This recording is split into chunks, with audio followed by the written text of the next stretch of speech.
বিসমিল্লাহির রহমানির রহিম। আসসালামু আলাইকুম প্রিয় ছাত্রছাত্রীবৃন্দ, আশা করি তোমরা সকলে ভালো আছো।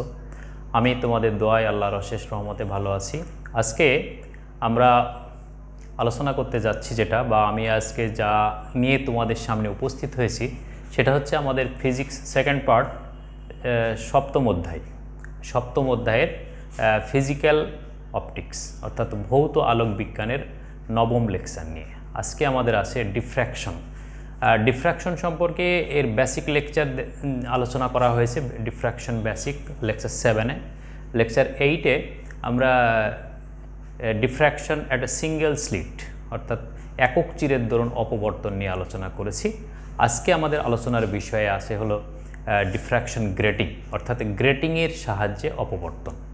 তো অপবর্তনের সাহায্যে কি হয়? অপবর্তনের সাহায্যে আলোগুলো অপবর্তিত হয়ে অর্থাৎ ডিফ্র্যাক্টেড রে আবার ইন্টারফারেন্স করে অর্থাৎ ব্যতিচার গঠিত হয়ে সেই ব্যতিচারের ফলে তারা কি করে? উজ্জ্বল এবং অন্ধকার অংশের সৃষ্টি করে অর্থাৎ ডোরা বা ফ্রিঞ্জ তৈরি করে। তা আমরা এটা একটা দেখেছি যে নর্মালি কোনো চিরের মধ্য দিয়ে আলো প্রবাহিত হয়ে কিভাবে ফ্রিঞ্জ তৈরি করে, কিন্তু আজকে আমরা দেখব একটা গ্রেটিংয়ের সাহায্যে আলো অপবর্তিত হয়ে কিভাবে ফ্রিঞ্জ গঠিত হয়। তো এটা আমরা আগে আলোচনা করেছি যে লেকচার 7-এ যে একই সাথে কিভাবে একটা আলোর অপবর্তন এবং ব্যতিচার ঘটে, কারণ অপবর্তন ব্যতিচার আলাদা করে ঘটানো যায় না, একই সাথে ঘটে দুইটার।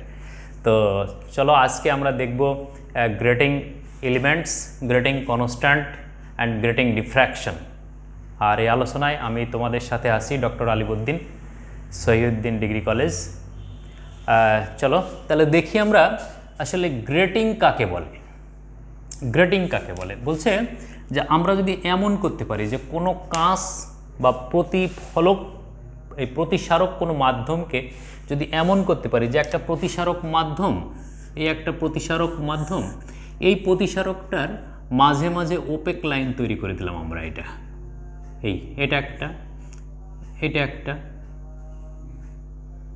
একটা একটু বড় করে দিই, হ্যাঁ,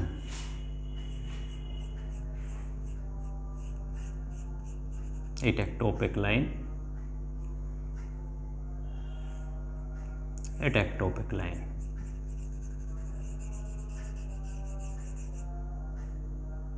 এটা একটা ওপেক লাইন। এইভাবে যদি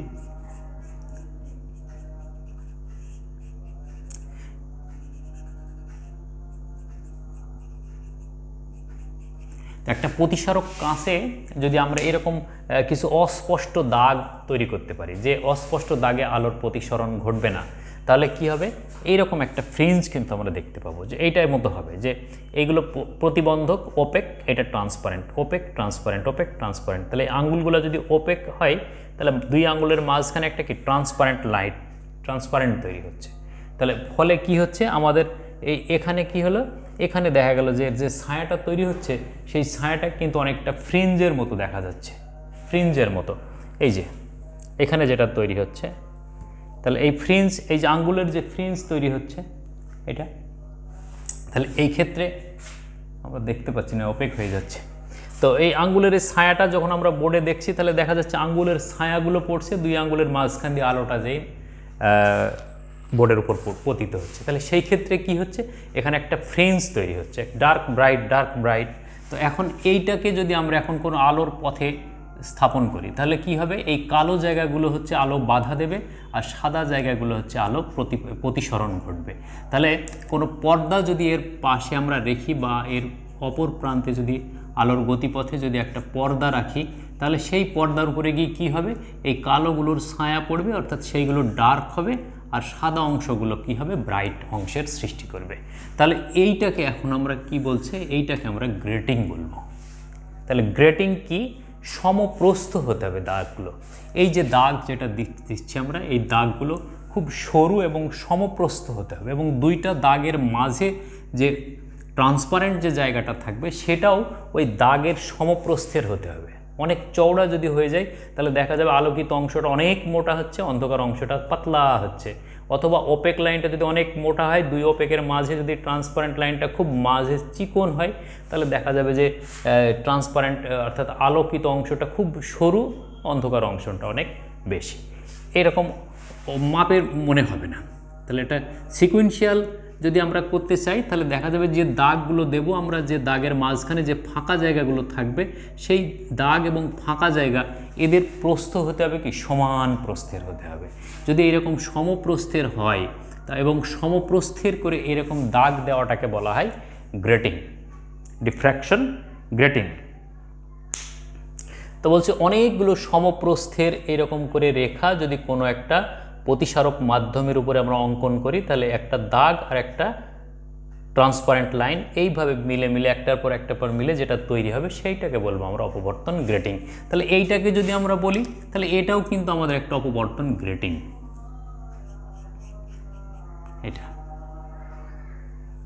এটা আমাদের একটা অপবর্তন গ্রেটিং এই পর্যন্ত, ঠিক আছে। তাহলে এই যে লাইনটা আমরা দাগ দিলাম, এইটাকে যদি আমরা বি বলি প্রস্থ, তাহলে এই ফাঁকা জায়গাটা হলো আমাদের এ। তাহলে যেখান দিয়ে আলো ট্রান্সফার হচ্ছে অর্থাৎ আলো যেখানে প্রতিসরণ ঘটছে অর্থাৎ পাস করে যেতে পারছে, সেই জায়গাটার প্রস্থ যদি এ বলি, এটা ট্রান্সপারেন্ট লাইন, আর কালো দাগ যেগুলো সেটার প্রস্থ বি, সেটাকে আমরা বলছি ওপেক লাইন। তাহলে ওপেক লাইনের প্রস্থ হলো বি, আর ট্রান্সপারেন্ট লাইনের প্রস্থ হলো বি, এই এ। তাহলে এখন এই এ এবং বি এই দুইটা মিলে একটা দাগ আর একটা ওপেক লাইন তৈরি করলো। তো এইভাবে আমরা ডিফ্র্যাকশনের সাহায্যে, এই গ্রেটিংয়ের সাহায্যে যে ডিফ্র্যাকশন, সেই ডিফ্র্যাকশন দুইভাবে সংগঠিত হতে পারে।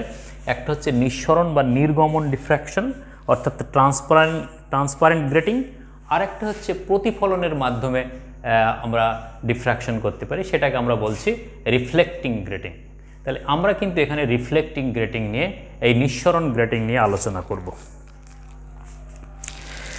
তো গ্রেটিংয়ের সংজ্ঞাটা কি দাঁড়ালো, যে পাশাপাশি কিছু স্বচ্ছ এবং অস্বচ্ছ, ট্রান্সপারেন্ট এবং ওপেক এইরকম দাগ সম্বলিত কোনো প্রতিসারক মাধ্যমকে বলবো আমরা অপবর্তন গ্রেটিং।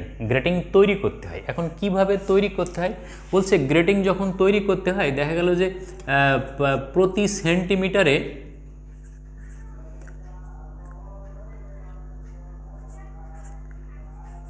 সেন্টিমিটারে প্রায় 10,000 দাগ থাকে।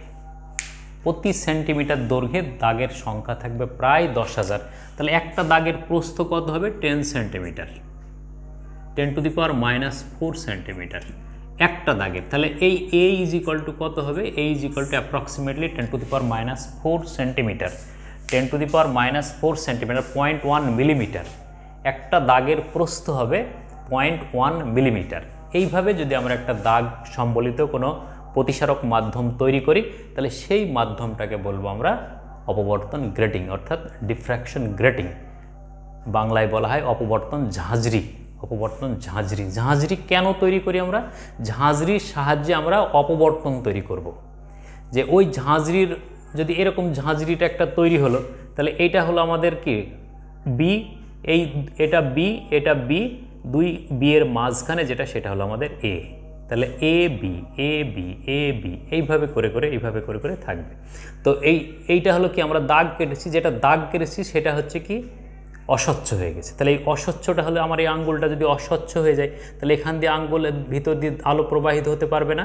তাহলে এখন কি হবে? এই যদি কোনো আলোর গতিপথে আমরা স্থাপন করি, তাহলে কি হবে? এই আঙ্গুলের জায়গাগুলো অর্থাৎ এই ওপেক লাইনগুলো আলো বাধা দেবে এবং অপর প্রান্তে যেয়ে তাহলে কি হবে? অপর প্রান্তে শুধু দুই আঙ্গুলের এই মাঝে যে ট্রান্সপারেন্ট জায়গাটা থাকবে, সেই জায়গাটা দিয়ে আলো পর্দায় পতিত হবে। ফলে কৃত্রিমভাবে আমরা একটা কি ফ্রিঞ্জ তৈরি করতে পারি, লাইট ফ্রিঞ্জ তৈরি করতে পারি। সেই লাইট ফ্রিঞ্জটা দেখতে অনেকটা এরকমই হবে। যদি এইটা আলোকিত, এইটা অন্ধকার, এটা আলো অন্ধকার, এরকম আমরা একটা ফ্রিঞ্জ তৈরি করতে পারবো। সেই ফ্রিঞ্জটাকে বলবো আমরা ডিফ্র্যাক্টেড ফ্রিঞ্জ, তাই না? অপবর্তিত আলো। তাহলে এই অপবর্তনের ফলে আমরা যেটা পাচ্ছি, যে একটা দাগ আর একটা অস্বচ্ছ, মানে একটা স্বচ্ছ এবং একটা অস্বচ্ছ জায়গার মধ্যবর্তী দূরত্ব কত? এ এবং বি। তাহলে এ প্লাস বি এইটাকে বলা হয় ডি। এই ডিকে বলা হয় grating constant.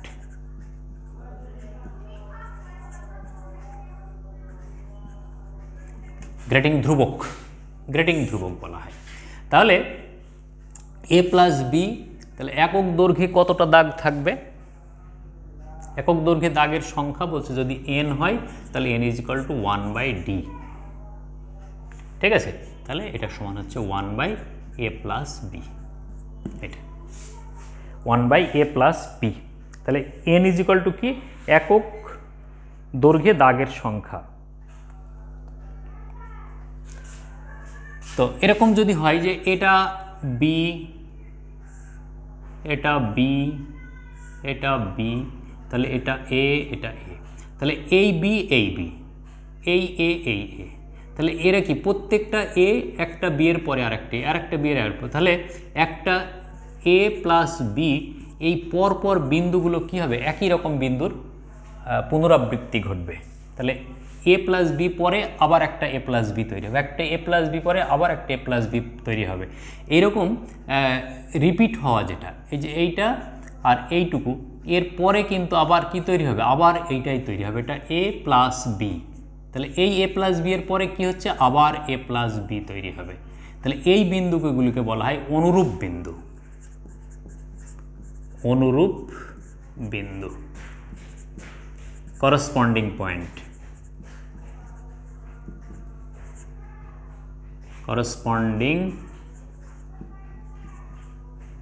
Points, corresponding points অর্থাৎ অনুরূপ বিন্দু। অনুরূপ বিন্দু, তাহলে প্রত্যেক এ প্লাস বি পরে, অর্থাৎ গ্রেটিং ধ্রুবক পরে, A plus B is equal to D, D grating constant, প্রত্যেক গ্রেটিং কনস্ট্যান্ট পরে তাহলে একটা একটা করে কি পাবো আমরা? অনুরূপ বিন্দু পাবো। অর্থাৎ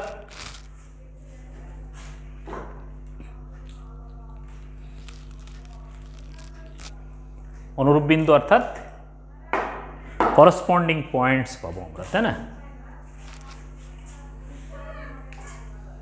করসপন্ডিং পয়েন্টস পাবো। তো চলো আমরা এখন দেখি গ্রেটিংয়ের সাহায্যে কিভাবে অপবর্তন ঘটে, সেটা আমরা এখন একটু দেখতে চাই। গ্রেটিংয়ের সাহায্যে অপবর্তন।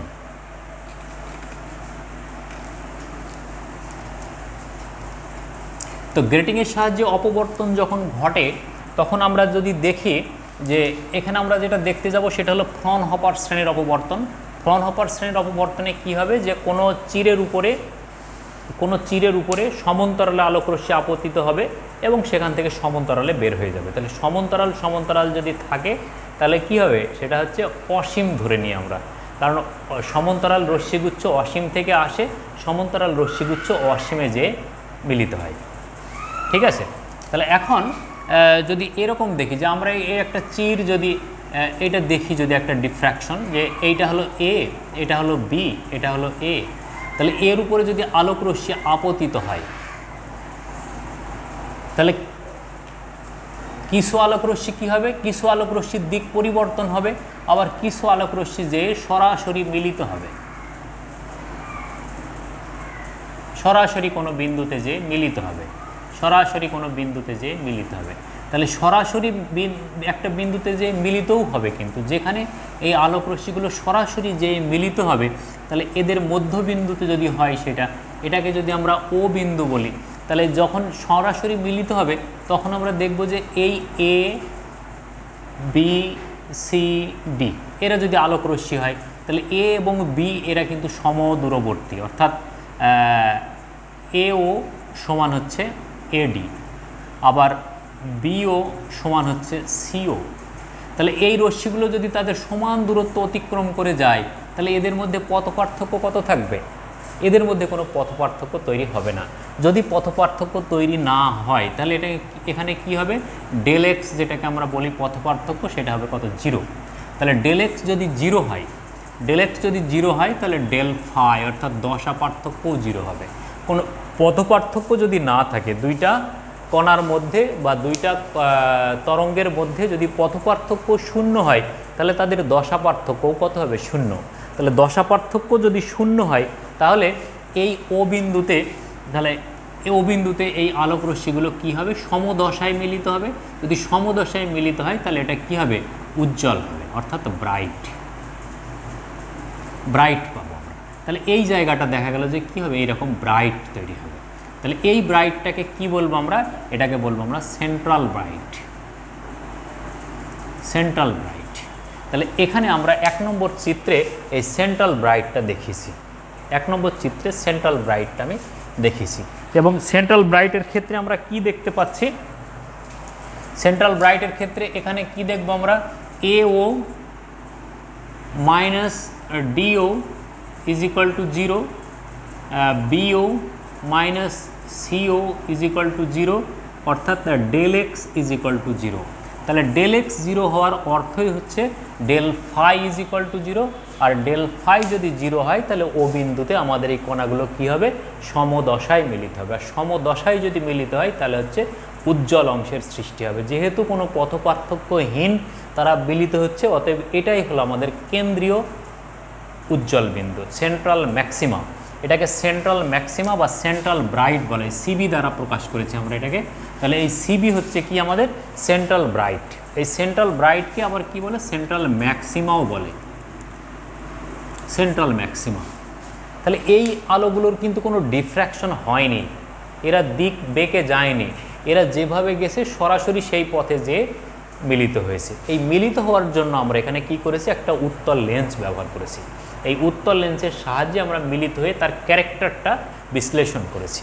তাহলে এখানে আমরা কি করেছি যে এই গ্রেটিং থেকে পর্দার দূরত্ব হচ্ছে D, আর এই যে লেন্স ব্যবহার করেছি আমরা, এদিকে যদি আমরা এটাকে বলি লেন্স 1, এটা হলো লেন্স 2, তাহলে এই লেন্স 2 থেকে পর্দার যে দূরত্ব, সেই দূরত্বটা অবশ্যই এই লেন্সের ফোকাস দূরত্ব। তাহলে এই দূরত্বটা হলো আমাদের ফোকাস দূরত্ব F। তাহলে এই লেন্সের ফোকাস দূরত্বে যেয়ে তারা মিলিত হচ্ছে, ফোকাসে যেয়ে তারা মিলিত হচ্ছে, একেবারে ফোকাসে যেয়েই মিলিত হচ্ছে। তাহলে আমরা এটার মাধ্যমেও কিন্তু এর দূরত্বের হিসাব রাখতে পারি। আর আমাদের হচ্ছে এই ঝাঁঝরি থেকে বা গ্রেটিং থেকে এর পর্দার দূরত্ব D, এটা তোমরা D রেখেছি। তাহলে এটা হলো আমাদের সেন্ট্রাল ম্যাক্সিমা। তো সব রশ্মিগুলো যে সেন্ট্রালে যেই মিলিত হবে এমন তো না, এটা সেন্ট্রালটা হলো। এখন এই সেন্ট্রাল ও বিন্দু আমরা পাওয়ার পরে সব আলো তো আর ও বিন্দুতে যে মিলিত হবে না। এখন এই প্রান্তের আলোগুলো কি হবে, এদিকে যেমন ডিফ্র্যাক্টেড হয়ে আসবে, এদিকেও তেমনি ডিফ্র্যাক্টেড হয়ে যাবে। তাহলে এই দিকে যদি ডিফ্র্যাকশন হচ্ছে যে সমস্ত আলোক রশ্মিগুলো, সেই রশ্মিগুলোকে যদি আমরা বিশ্লেষণ করি, এই দিকে ডিফ্র্যাকশন হচ্ছে যে সমস্ত, তাহলে এই ডিফ্র্যাক্টেড রশ্মিগুলোও কিন্তু সমান্তরাল।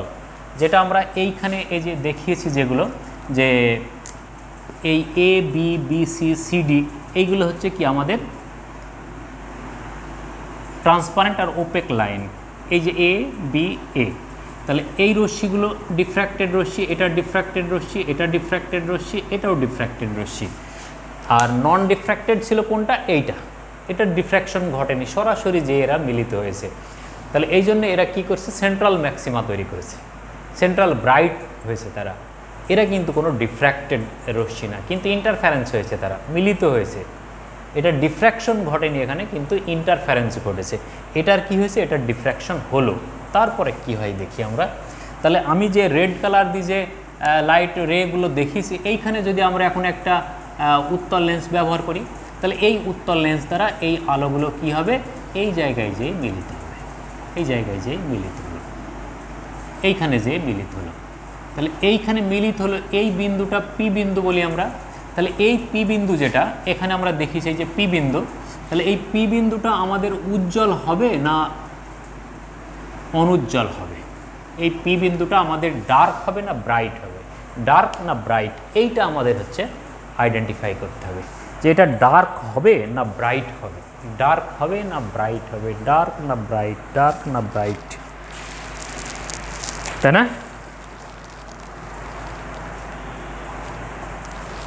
তাহলে দেখি আমরা এটা কি হয়।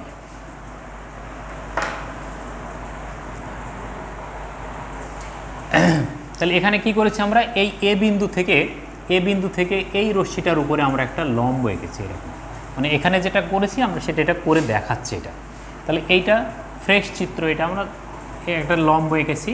এ বিন্দু থেকে এ এম একটা লম্ব এঁকেছি আমরা এ এম, তাহলে এই এ এম লম্বটা সি রশ্মিটাকে ছেদ করেছে এল বিন্দুতে, আর বি রশ্মিটাকে ছেদ করেছে বি বিন্দুতে, এই কে বিন্দুতে, তাহলে এটা হলো আমাদের কে বিন্দু, এটা হলো এল বিন্দু, এটা হলো আমাদের এম বিন্দু।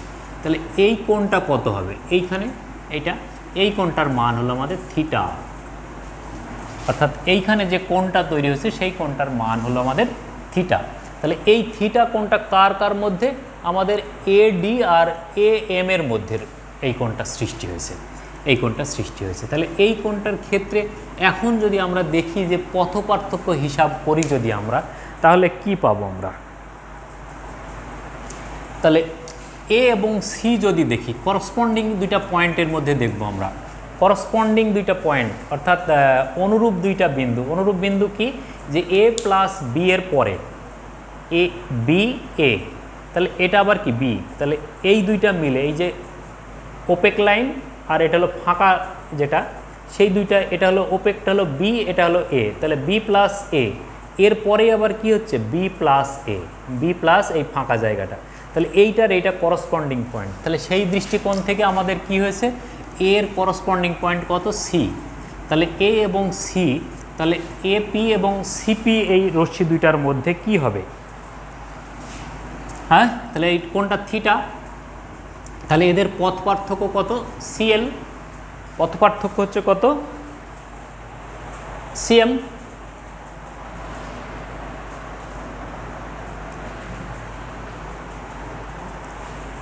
কে এল এম, তাহলে সিএল, তাহলে এদের পথ পার্থক্য সিএল ইজ ইকুয়াল টু কত হবে, তাহলে সিএল ইজ ইকুয়াল টু এখান থেকে যদি দেখি আমরা, তো এটা তো 90 ডিগ্রি, তাহলে এটা যদি 90 ডিগ্রি হয় এই দৈর্ঘ্যটা কত, এসি, তাহলে এসি আর এটা হলো থিটা, তাহলে এসি সাইন থিটা।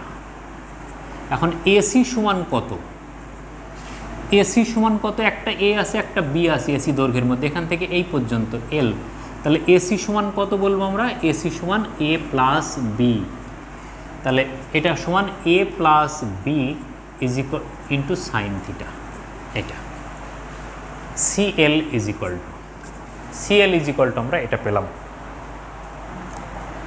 এখন বি ও ডি বিন্দুর মধ্যে কি হবে, বি বিন্দু কোনটা, এইটা হলো আমাদের বি বিন্দু, ডি বিন্দু। কেন আমরা বি আর ডি নিচ্ছি পাশাপাশি বিসি না নিয়ে, কারণ বি আর ডি বিন্দু হচ্ছে করসপন্ডিং পয়েন্ট, বি এবং ডি হলো করসপন্ডিং পয়েন্টস, আর এ এবং সি হলো করসপন্ডিং পয়েন্টস। তাহলে বি এবং ডি এর মধ্যে আমাদের কিভাবে দেখব এই পথ পার্থক্যটা, বি এবং ডি, তাহলে বি এবং ডি রশ্মির মধ্যে তাহলে আমরা কি দেখব,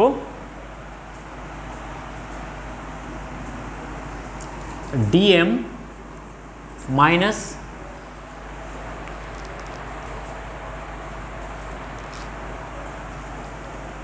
বিকে, এইটা অর্থাৎ এইটুকু আর এইটুকুর যদি নিই, তাহলে এখান থেকে এইটা বাদ দিলে এই দৈর্ঘ্য থাকে, তাহলে এই দৈর্ঘ্যটা যদি বাদ দিই, তাহলে এটার মধ্যে বি আর ডি এর মধ্যে পথ পার্থক্য পেয়ে যাব আমরা।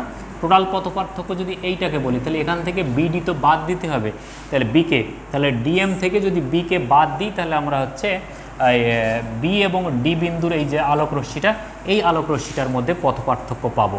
তাহলে ডিএম সমান কত, এই ডিএম সমান তাহলে কত হবে, এ ডি সাইন থিটা, তাহলে এ ডি সাইন থিটা এটা মাইনাস বিকে সমান তাহলে কত হবে, A B sine theta, A B sine theta.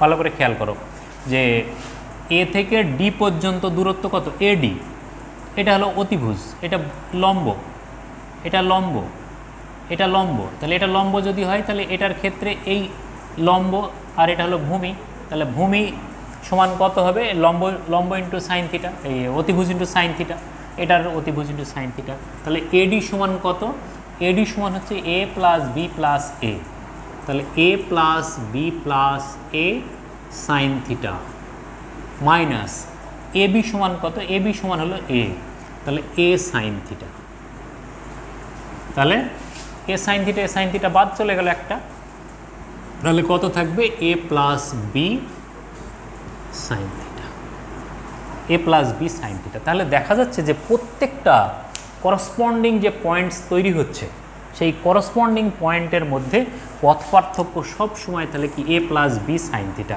A plus B sine theta. ঠিক আছে, তাহলে এইটুকুর মধ্যে এ এবং ডি বিন্দুর মধ্যে পথ পার্থক্য কত ছিল, A plus B sine theta. এই বি এবং ডি বিন্দুর মধ্যে পথ পার্থক্য কত হলো, A plus B sine theta. C এর সঙ্গে যদি আরও একটা থাকতো তাহলে সেটার ক্ষেত্রেও আমাদের এ প্লাস বি সাইন থিটা হতো। তাহলে প্রত্যেকটা করসপন্ডিং পয়েন্টের মধ্যে পথ পার্থক্যের মান যেটা পাচ্ছি আমরা সেটা হচ্ছে এ প্লাস বি সাইন থিটা। তাহলে এ প্লাস বি সাইন থিটার মানের উপরে নির্ভর করবে যে পি বিন্দুটা উজ্জ্বল হবে না অনুজ্জ্বল হবে। তাহলে আমরা পি বিন্দুর জন্য পথ পার্থক্য কত পেলাম, আমরা পথ পার্থক্য পেলাম এ প্লাস বি সাইন থিটা। এখন এটা মুছে দিই, আমাদের মূল চিত্র তো থাকলো। এখন A plus B sine theta is equal to N lambda যদি হয়, A plus B sine theta সমান যদি এন ল্যামডা হয় তাহলে কি হবে, উজ্জ্বল।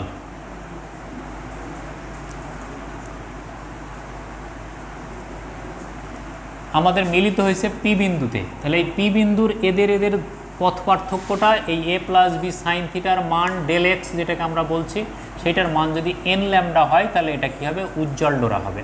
আর A plus B sine theta is equal to 2n plus 1 into lambda by 2 যদি হয় তাহলে সেটা হবে উজ্জ্বল ডোরা, এটা হলো অন্ধকার ডোরা,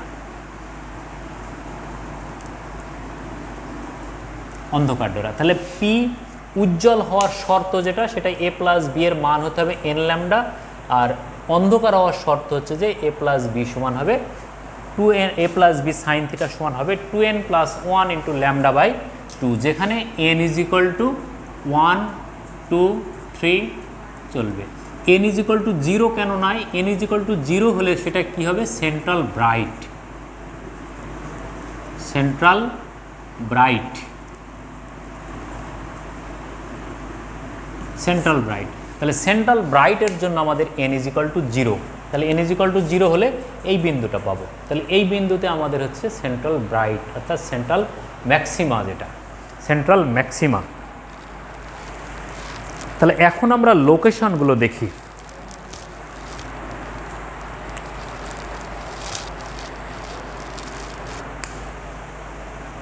তাহলে মূল সমীকরণ আমরা পেলাম উজ্জ্বল ডোরার জন্য এটা, অন্ধকার ডোরার জন্য এটা।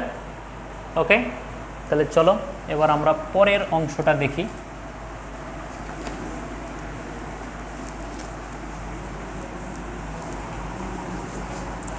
তাহলে প্রথম উজ্জ্বল ডোরার জন্য, প্রথম উজ্জ্বল ডোরার জন্য, প্রথম উজ্জ্বল ডোরার জন্য তাহলে কি n ইজ ইকুয়াল টু 1, তাহলে n ইজ ইকুয়াল টু যদি 1 হয় তাহলে আমাদের কি হবে,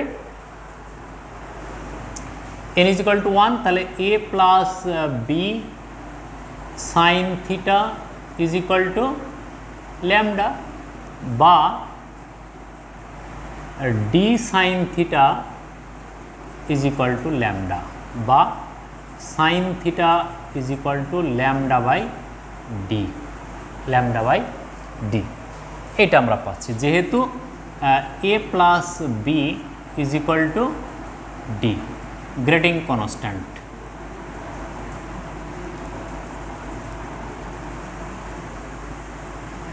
গ্রেডিং কনস্ট্যান্ট, এটা গ্রেডিং কনস্ট্যান্ট। এখন এই ক্ষেত্রে আমরা যদি দেখি যে এই কোণটা হলো থিটা, তাহলে এখান থেকে সেন্ট্রালের সাথেও এর কোণটা কত হবে, ঠিক এই বরাবর যদি আমরা দিই তাহলে এই কোণটা, এখানে একটা কোণ পাবো আমরা থিটা, অর্থাৎ এইটা যদি হয় পর্দা তাহলে এখানে যদি এটা যদি মধ্যবিন্দু হয় তাহলে এই রশ্মিটা, তাহলে এটা হলো কত থিটা, তাহলে এই বিন্দুটা হচ্ছে আমাদের পি বিন্দু, এটা হলো ও বিন্দু, তাহলে এইটাই হচ্ছে আমাদের কি, তাহলে প্রথম উজ্জ্বল ডোরা যদি হয় তাহলে এটাকে আমরা x1b বলবো। তাহলে এই দূরত্বটা x1b হওয়ার শর্ত কি? তাহলে এই দূরত্বটা যদি আমরা এখান থেকে d এর মাধ্যমে দেখি তাহলে d, এইখানে আর একটা শর্ত আছে যে এখানে আমাদের একটা লেন্স আছে, সেই লেন্স থেকে এই দূরত্বটা হলো f। তাহলে f যদি হয় তাহলে এর মধ্যবিন্দু থেকেও যদি আমরা দেখি এরকমভাবে এই কোণটা, তাহলে এটাও থিটা, তাহলে এটা থিটা f এর মাধ্যমে দেখতে পারি আমরা, দূরত্ব একই দাঁড়াচ্ছে। আবার হচ্ছে d এর মাধ্যমেও দেখতে পারি আমরা। তাহলে সেই ক্ষেত্রে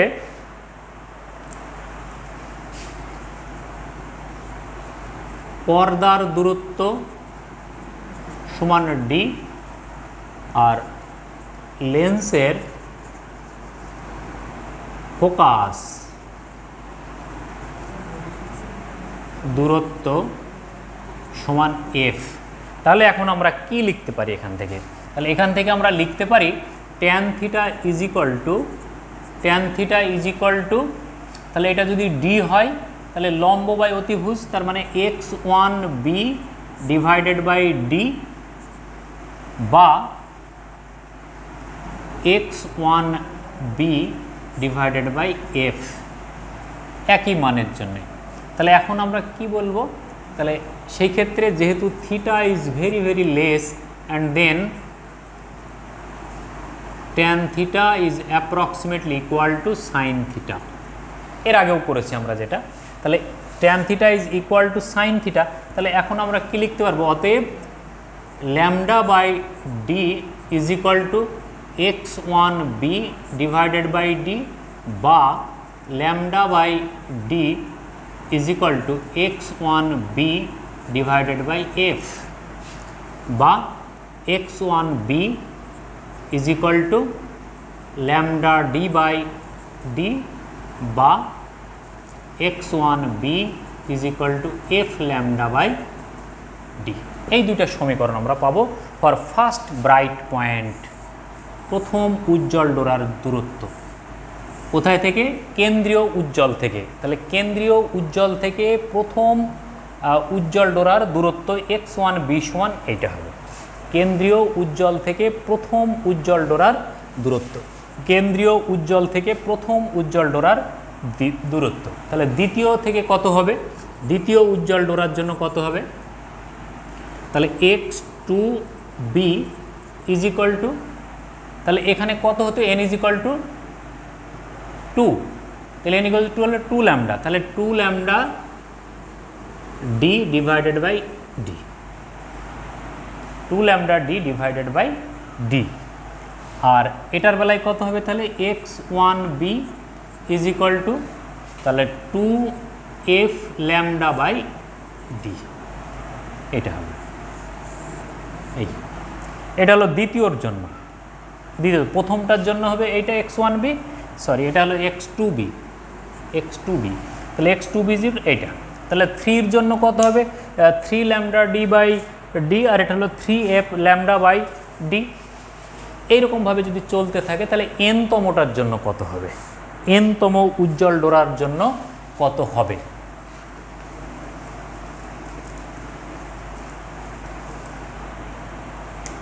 তাহলে n তম উজ্জ্বল ডোরার কেন্দ্রীয় চরম থেকে দূরত্ব। তাহলে কেন্দ্রীয় চরম থেকে n তম উজ্জ্বল ডোরার দূরত্ব, এইভাবে n তম উজ্জ্বল ডোরার দূরত্ব কত হবে? xnb ইজ ইকুয়াল টু তাহলে কত হবে? n lambda d divided by d বা যদি ফোকাস দূরত্বের মাধ্যমে দেখি আমরা, তাহলে ওই দূরত্ব, ফোকাস দূরত্ব তো এখান থেকে হবে, তাহলে সেখান থেকে এই দূরত্বটার মান যদি আমরা দেখি তাহলে সেই ক্ষেত্রে আমরা মান পাবো হচ্ছে xnb is equal to 2f lambda divided by d। তাহলে এটার সাপেক্ষে দূরত্ব বের হবে তখন, এই যে এটার সাপেক্ষে, তো এটা তো এগিয়ে আসছে যখন, তখন তো এই কোণটা দূরত্ব ঠিকই থাকবে মান এই। তাহলে ফোকাস দূরত্বের মাধ্যমে যদি দেখি এটা, আর পর্দার দূরত্বের মাধ্যমে যদি দেখি এটা, তাহলে এটা হলো আমাদের n তম উজ্জ্বল ডোরার কেন্দ্রীয় উজ্জ্বল থেকে দূরত্ব। তাহলে একইভাবে এখন কেন্দ্রীয় অন্ধকারের দূরত্বও আমরা বের করতে পারি। কেন্দ্রীয় অন্ধকারের দূরত্ব, তাহলে কেন্দ্রীয় প্রথমটা দূরত্ব কত হবে অন্ধকারের ক্ষেত্রে, অন্ধকার ডোরা ক্ষেত্রে, তাহলে x1d এটা সমান তাহলে কত হবে 2n + 1 × λ/2, তাহলে 2n + 1 মানে n = 1, তাহলে 3 λd/2d, আর এটার জন্য কত হবে 3x1d = 3f λ/2d। এই এটা হলো ফার্স্ট ডার্ক পয়েন্টের distance from maximum bright, maximum অর্থাৎ সেন্ট্রাল ব্রাইট থেকে প্রথম অন্ধকার বিন্দু দূরত্ব। এইভাবে যদি দেখি তাহলে এনতমটা কত পাবো আমরা xnd = 2n + 1 × λd/2d, R xnd in terms of focal length তাহলে 2n + 1 × f λ/2d। তাহলে এইটা হলো আমাদের এনতম উজ্জ্বল ডোরার দূরত্ব, এটাও এটাও অন্ধকার ডোরার দূরত্ব, আর এই দুটো হলো আমাদের উজ্জ্বল ডোরার এনতম উজ্জ্বল ডোরার দূরত্ব। তাহলে এনতম দূরত্ব যদি আমরা বের করতে পারি, প্রত্যেকটা বিন্দুর লোকেশন যদি আমরা একটা একটা করে বের করতে পারি, তাহলে কি হবে, তাহলে আমরা যে কোনো বিন্দুর যে কোনো জায়গায় থেকে তার ডিস্টেন্স আমরা কিন্তু বের করতে পারবো। এখন এইটা যদি আমাদের জানা থাকে, প্রত্যেকটা ডোরার লোকেশন কিন্তু আমরা বের করেছি, প্রত্যেকটা উজ্জ্বল প্রত্যেকটা অন্ধকার ডোরার লোকেশন আমরা আইডেন্টিফাই করেছি। তাহলে এই আইডেন্টিফাইড লোকেশন থেকে আমরা কি করতে পারি, যে কোনো তম উজ্জ্বল অথবা অন্ধকার ডোরার মধ্যবর্তী দূরত্ব কিন্তু আমরা বের করতে পারি। এখন যদি বলা হয় দ্বিতীয় অন্ধকার আর দ্বিতীয় উজ্জ্বলের মধ্যবর্তী দূরত্ব কত, তাহলে দ্বিতীয় উজ্জ্বল হচ্ছে কত, দ্বিতীয় উজ্জ্বল x2b = কত হবে, তাহলে 2 λd/d, আর x2d সমান তাহলে কত হবে 5 λd/2d। তাহলে এই দুইটার বিয়োগ যদি করি আমরা, তাহলে দ্বিতীয় উজ্জ্বল এবং দ্বিতীয় অন্ধকারের মধ্যবর্তী দূরত্ব বের করে ফেলতে পারবো আমরা, দ্বিতীয় উজ্জ্বল এবং দ্বিতীয় অন্ধকারের মধ্যবর্তী দূরত্ব। তাহলে এটা কত হবে x2b - x2d = 2 λd/d - 5 λd/2d। ব্যাস, এই বিয়োগফলটা যেটা হবে সেটাই হবে আমাদের কি দ্বিতীয় উজ্জ্বল এবং দ্বিতীয় অন্ধকারের মধ্যবর্তী ব্যবধান। তাহলে এর কৌণিক ব্যবধানও বের করতে পারি আমরা সাইন থিটার মাধ্যমে। সাইন থিটার মান যদি আমরা বের করে দিই, তাহলে আমরা সেখান থেকে কৌণিক দূরত্বের মানটাও বের করে ফেলতে পারবো ইনশাআল্লাহ। তো ডিফ্র্যাকশন এ পর্যন্তই, এটাই আমাদের ডিফ্র্যাকশনের লাস্ট লেকচার। তো এখানে আমরা যেটা দেখলাম যে একটা ডিফ্র্যাকশন গ্রেটিংয়ের সাহায্যে কিভাবে ডিফ্র্যাকশন তৈরি হয়, তার সেন্ট্রাল ডিফ্র্যাকশন দেখেছি, ডিফ্র্যাক্টেড লাইটের ডিফ্র্যাকশন দেখেছি, এবং প্রত্যেকটা ডিফ্র্যাক্টেড ফ্রিঞ্জ যেটা তৈরি হয়েছে ইন্টারফারেন্সের মাধ্যমে, ডিফ্র্যাক্টেড রেগুলো ইন্টারফারেন্সের মাধ্যমে যে ফ্রিঞ্জ তৈরি করেছে, প্রত্যেকটা ফ্রিঞ্জের আমরা লোকেশন আইডেন্টিফাই করেছি। এই লোকেশন আইডেন্টিফাই করার ফলে আমরা কি বুঝতে পারবো, এখন যে কোনো দুইটা ফ্রিঞ্জের মধ্যবর্তী দূরত্ব আমরা বের করতে পারবো ইনশাআল্লাহ। তো এগুলো তোমরা দেখো ভালোভাবে, এটা নিজেদেরকে নিজেরা প্রস্তুত করো, ভালো থাকো, সুস্থ থাকো, এ কামনায় আল্লাহ হাফেজ।